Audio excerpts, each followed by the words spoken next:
ग्वालियर चंबल इलाकों में बाढ़ के चलते बिगड़े हालातों से जनजीवन अस्त व्यस्त हो चला है, जहां अब ऐसे में राहत और बचाव जारी है। तो वहीं प्रभावित इलाकों का केंद्रीय मंत्री ज्योतिरादित्य सिंधिया ने हवाई दौरा भी किया। बाढ़ प्रभावित इलाकों के दौरे पर केंद्रीय मंत्री ज्योतिरादित्य सिंधिया हवाई दौरा कर सिंधिया ने जाना जनता का हाल। सिंधिया ने लिया बाढ़ से बिगड़े हालातों का जायजा। विमानतल पर ही की प्रशासनिक अधिकारियों के साथ बैठक। ग्वालियर और चंबल में आई बाढ़ के बाद अब प्रभावित इलाकों में सियासी हलचल भी तेज हो चली है, जहां सीएम शिवराज और कमलनाथ के बाद अब केंद्रीय मंत्री ज्योतिरादित्य सिंधिया बाढ़ प्रभावित इलाकों का हाल जानने के लिए पहुंचे हैं। इस दौरान सिंधिया के साथ मंत्री तुलसी सिलावट, महेंद्र सिंह सिसोदिया और ब्रजेंद्र सिंह यादव नजर आ रहे थे। यहां सिंधिया ने सबसे पहले हवाई अड्डे पर प्रशासनिक अधिकारियों की बैठक ली, तो वहीं इसके बाद सिंधिया हवाई दौरा कर अशोकनगर का हाल जानने के लिए भी निकले।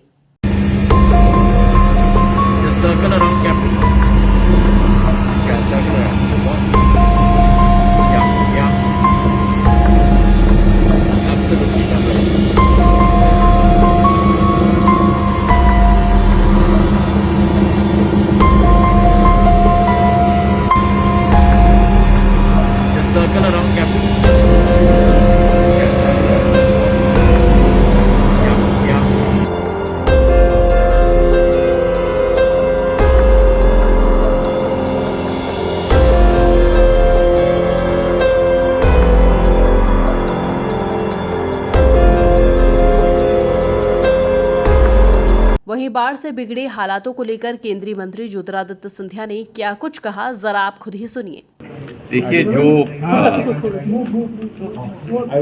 आपदा आई है हमारे पूरे ग्वालियर चंबल संभाग पर, ये कल्पना से परे। हम लोगों में से किसी ने भी ये कल्पना नहीं की थी कि इस पैमाने पर बाढ़ हमारे मध्य प्रदेश की उत्तरी भाग में आ पाएगी। जितनी हानि हुई है, शांत हो जाएं पीछे, जितनी हानि हुई है स्वतः लोगों की, जितना हम कहें वो कम है। लोगों की जानें गई हैं,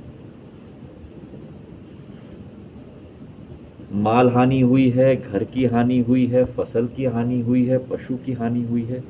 और जो दृश्य हमने देखे हैं, हमारी पूरी कोशिश रही है केंद्र और राज्य सरकार दोनों मिलकर एकजुट होकर जनता की सेवा में लगें। इस संकट के समय में समाधान निकालें, लोगों की जान बचाएं। और जिस तरीके से प्रशासन ने, सरकार ने, शिवराज सिंह जी के नेतृत्व में हम सब लोगों ने संयुक्त रूप से कार्य करने की कोशिश की है और हजारों लोगों की जान आर्मी के द्वारा, बीएसएफ के द्वारा, स्टेट डिजास्टर रिलीफ फोर्स के द्वारा, केंद्र डिजास्टर रिलीफ फोर्स के द्वारा, वायु सेना के द्वारा बचाई गई है। कुल मिलाकर देखा जाए तो अब बाढ़ के बाद अब प्रभावित इलाकों में सियासी सर्वे का दौर भी जारी है, जहां लगातार दिग्गज नेता बाढ़ प्रभावित इलाकों का हवाई सर्वे करते हुए देखे जा रहे हैं। Bureau report, MP news.